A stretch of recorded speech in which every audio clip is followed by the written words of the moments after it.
Hey, good evening, folks. I need to hang my hammock up and have a little snack time here. But in the meantime, I want to make a video in response to a comment on one of my earlier videos on why it's illegal for homeless people to get food stamps. And someone left a comment, kind of, snarky, and he apparently didn't watch the video where I said, yes, you can get food stamps as a homeless person, but to do so, you have to commit a felony food stamp fraud. And he proceeded to tell me, well, that's bull, because I was homeless and I got food stamps. I said you could get food stamps, just not legally. But, you know, whether he watched my video and just doesn't think very clearly or doesn't listen to the words people say, or whether he just didn't even watch the video and decided to leave a comment, I don't know. But we have a big problem in America with people who aren't either thinking well or communicating well or paying attention, or just their entire argument towards every issue is a false argument. And I'm going to give you a couple, another example besides that guy. But this is a real problem in society when you can't have when you can't communicate with people. And it's a big problem in America right now. It's a big problem in the rest of the world too, I am sure. I'm just going by my own the world that I live in and understand. And it is a big problem with a lot of Americans right now. I have no problem with people making any kind of argument against me. I mean, you can make a false argument against me too. Leave comments, like, call me names. I don't care. Make some engagement for me. But I don't care about people making arguments. I would really prefer your arguments to be based on a rational thought, that it's coming from evidence and things that are real. You're arguing against something that I actually said, not arguing against a point that I agree with you on. Because I don't know. And then, in another case today, there's a guy who I really like. He's a really nice guy, and he really helped me out after the Eaton fire when I lost all my gear in the fire, which I'll make a video about soon. And I pet his dog every time he comes by. His dog stops, and I pet his dog, and we talk a little bit. I see him quite frequently. He is a lawyer, former lawyer, and taught law. And he was a real estate lawyer. And that alone does give him a leg up in law knowledge over most people, particularly within real estate law. The thing is, even most real estate lawyers are going to have paralegals to research the laws, because nobody understands and knows all of the laws, and you have to pull them up and everything else. And we've got so many laws in this country that no one can understand and know them all.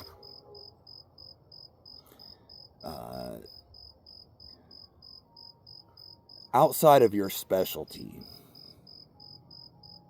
I'll give you a personal example. I know a lot about scorpions.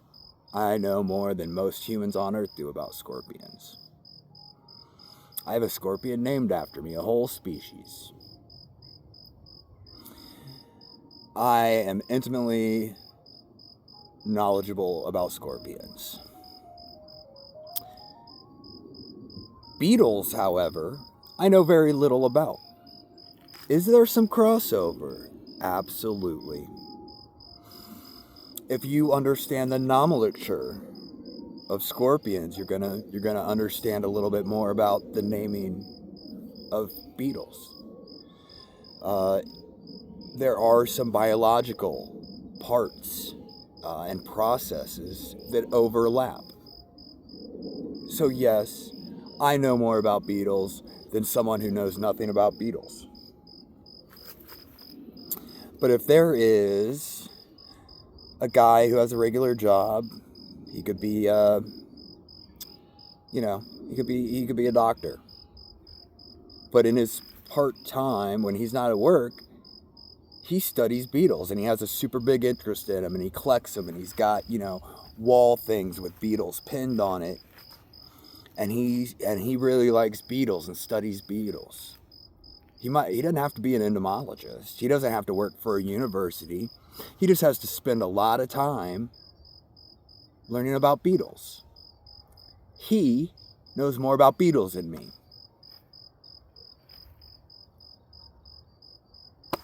And that's okay. I have spent a lot of time studying constitutional law. It's been an interest of mine since I was a fairly young kid. And doesn't make me. I am certainly not a better constitutional lawyer than someone who actually practices constitutional law. The guys and gals who go before the Supreme Court to argue during oral arguments all know more than me. Every single one of them. Hands down. Not even close. However, when someone wants to discount what I do know about constitutional law because they are a lawyer,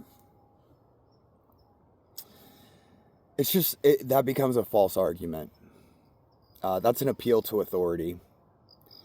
In fact, and that applies to constitutional lawyers as well. However, 99.99999% of the time, a constitutional lawyer is going to have a good argument on constitutional law. But not all lawyers are constitutional lawyers. And to discount someone because of their opinion about something that you don't specialize in, and to discount their opinion is kind of insulting and silly. The good news is he's printing me out Dobbs so I can read the dissent. He wants me to hear Sotomayor's opinion on Dobbs. That's fine. I want to read Dobbs. I'm down with it. Give me all the information. I want it all. But we're at a point in society where people don't make a lot of rational arguments. They use a lot of false arguments. They use a lot of doublespeak. They're regurgitating what they heard on the news. And, we all have to be aware that there's a reason for that. Not everyone can become an expert in constitutional law. And not everybody is an expert in, say, immigration law. And, the person who's an expert in immigration law can't be an expert in astrophysics. And the astrophysics guy can't be an expert in scorpions, right? But we've got so much mis and malinformation going around because a lot of people are giving their opinions based on ideology or misunderstandings, or they're just coming from a non-rational point of view, or they're making false arguments. And communication's a big issue right now. It's really hard to have conversations with people in general, but particularly if they're not in your political sphere. And I would like to fix that, or at least, move towards a better communication with our fellow citizens. And that's on the right and left. There's lots of arguments to be made now. And there's lots of room for lots of different arguments. Just ask the Supreme Court. But, we have to come to these arguments in goodwill. And also, we have to understand that there is another side to all these arguments.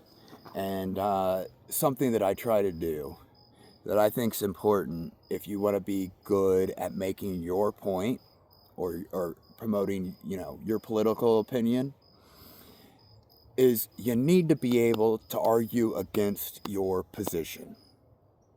Anybody can argue for something, but if you can't argue against it, you don't understand. You don't understand what you're arguing.